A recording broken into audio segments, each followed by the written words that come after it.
Say that again. When you say it's been rough, are you talking about the arguments? Well, he'll start fighting about something small, then he gets pretty heated pretty fast, and I try to talk to him, but he just gets mad. And then he leaves. He just walks out the door like nothing else matters. Every time he leaves, I think he's leaving us for good, and it freaks me out. It's because it's just too hard for me. You get mad at me for these stupid little things that don't even matter, and I'm just tired of it. I can't even remember a day when it didn't end in an argument. It's just easier to try and avoid it altogether. Look, I'm sorry, but I'm exhausted. Well, I'm exhausted too. I might not be if you would help me out at home a bit more, but you're always gone. I'm only gone because I don't want to come home and have you nag me about all the things I'm doing wrong or not doing at all. It sounds like you guys are still having a hard time resolving conflict. It is becoming more and more apparent that there are 4 things that consistently happen between the two of you when you argue. Carla, John told me that he feels constantly criticized by you. Well, I'm exhausted too. Well, if he was home more and actually helped out with the kids, then he would know how to do everything the right way, but he's never home, so he never figures it out. John, how does that make you feel when she criticizes you? I feel misunderstood and frustrated. Gosh, Carla, you never give me a break. It's so hard to be around you sometimes. And why would I want to come home to someone who always argues with me? John, you seem to have some contempt for Carla.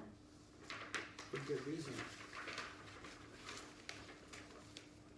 Carla, how does that make you feel? I feel awful. It's obvious he doesn't even want to be around me anymore.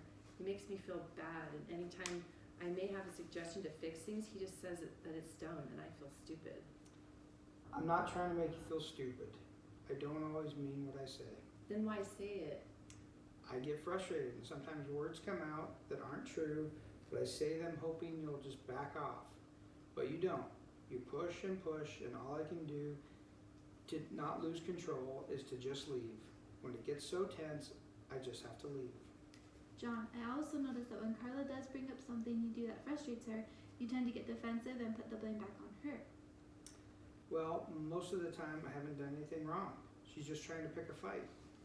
But look, this is exactly what I'm seeing. John, you are justifying your negative behavior because you see it as all her fault. Carla, I see you get defensive as well. So far, both of you have already tried to justify your negative actions just in this session. I see the two of you consistently trying to put the blame on each other for the conflict not getting resolved. Would you agree? Well, he's the one who keeps leaving. It's not like I've ever given up and left before. Carla, this is what I'm talking about. You both have to be able to take responsibility for the tension here. This isn't one person's fault more than the others. I would disagree, but go ahead and go on. The 4th thing I see is a bit of stonewalling going on. John, you say that the tension gets to be too much, and so you just have to leave. Sometimes you avoid Carla altogether. Not only that, but the two of you have already admitted to going weeks without talking to each other. It's just too much for me sometimes. Even if it feels too much, you have to be able to come to a resolution, or the arguments are only going to get worse. Well, what am I supposed to do? Well, that's why we need to introduce a sort of timeout. John, when the argument gets too heated, that's your cue to take a timeout. You can leave the room, leave the house, go for a walk, whatever you need to do. But once you have calmed down, you need to be able to come back and work through the conflict till it has been resolved. I believe that you will both find that you can talk through a conflict much easier when you are both thinking rationally and a bit less emotionally. John, what do you think of that? Taking a time out makes sense, I guess. I think I could do that. I like it, but every time he leaves, I think he's gone forever. How do I know that he's just taking a time out? John, I don't think you truly get just how painful it is when you leave. Every time I think you're gone for good, and all I can think about is why I ever moved here in the first place. I gave up so much to be here with you. John, I'm going to leave it to you to find an easy, specific way to let Carla know that you're just taking a break, so she doesn't have to worry about you abandoning her. I can do that. But Carla, you have to understand that I'm never actually going to abandon you. Sometimes I feel like you just don't understand me. I could say the same about you. But that doesn't mean I want this to be over. I still really love you, and I want to make this work. I know, I do too. Look, I'm not promising that you're going to be able to have this all figured out tomorrow or next week or even in a month. It's going to take time and consistency. You both have different things you need to work on, but I can help you figure it out. It's going to take a lot of work from the both of you. The tool I think would help you guys the most is the sound relationship house theory. It pulls from all different kinds of therapies, and it has been proven by 30 plus years of research. Its goal is for you guys to learn how to build your relationship up, kind of like you're building a house. The end goal being that you find lasting happiness in your marriage. It starts with rebuilding your friendship. Carla, how would you like an opportunity to get to know John again and have him get to know you? Well, I think that would be good. Carla, do you feel that there are parts of you that John doesn't know about or even understands? Well, maybe. Do you think you would be ready to share those with John when the time comes? I think so. I'd like to think so. John, do you sometimes feel that Carla just doesn't get you sometimes? Seems like that's been the case more and more lately. You both have changed quite a lot since you first met. The two of you have 2 kids now, and that's wonderful. But having kids can change a marriage, and from what I read from your first assessment, I saw that it changed yours. Yeah, things just haven't been the same. I believe that these opportunities will help you both remember what it is that you love about each other. John, I want Carla to know all of the things that make you happy and all the reasons that you love her so much. Carla, I want John to know all the reasons that you love him.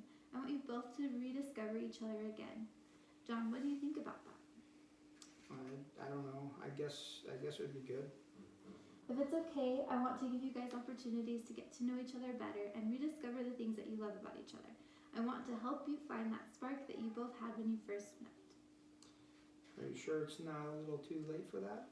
I think you're going to be surprised. I don't think it's ever too late if you both make the commitment right now to get to know each other. I will commit. If you really think this will work, then I will too. I do love you, Carla. I look at the 2 of you and I see 2 people who want to make this relationship work but are just lacking the right tools to do it. After the 2 of you get to know each other again, I would like to introduce opportunities to show appreciation and admiration for each other. Carla, what do you appreciate about John? Well, I've always loved that he can make me laugh. It's just been a while. John, how does that make you feel? I guess I feel a little bit bad. It's been a while since I made her laugh. Carla, I miss seeing you laugh. I'm sorry I haven't been doing that lately. I will try harder to do that again. John, what do you appreciate about Carla? I've always loved her genuineness. I know she works hard taking care of our kids. Carla, how does that make you feel? I feel good. Sometimes I feel like no one really cares or notices things that I do as a mom. I notice. I'm sorry I've never been good at saying it out loud. It feels good to be appreciated. It's a great way to show love to your partner because it shows that you are aware of what they do for you and it reminds them that you still do care about them. John, I've always appreciated how hard you work to provide for our family. We depend on you. I guess that's why I take it so hard when you leave. Thanks, Carla. I understand. I never thought of it that way. The sound relationship house theory is a bit like comparing a relationship to a house. Instead of building a house, you will be building a foundationally secure relationship. You will build, but you will build by levels. The first couple levels are meant to help you build a friendship again. The first level and also the first 7 principles. Also the first of the 7 principles is being able to get to know each other's truest selves.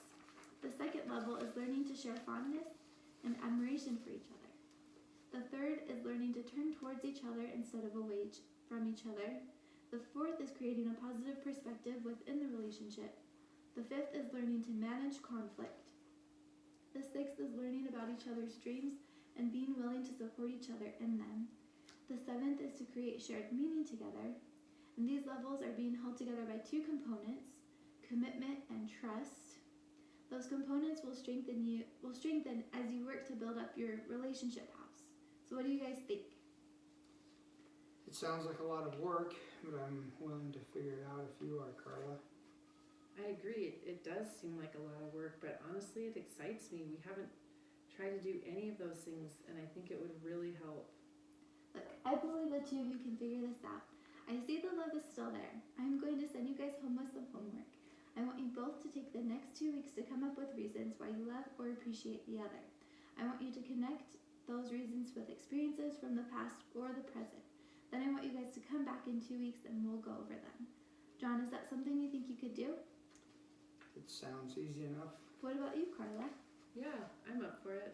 Okay, well, I will see you both in 2 weeks. Thanks for coming in. I'm excited to hear what you have come up with.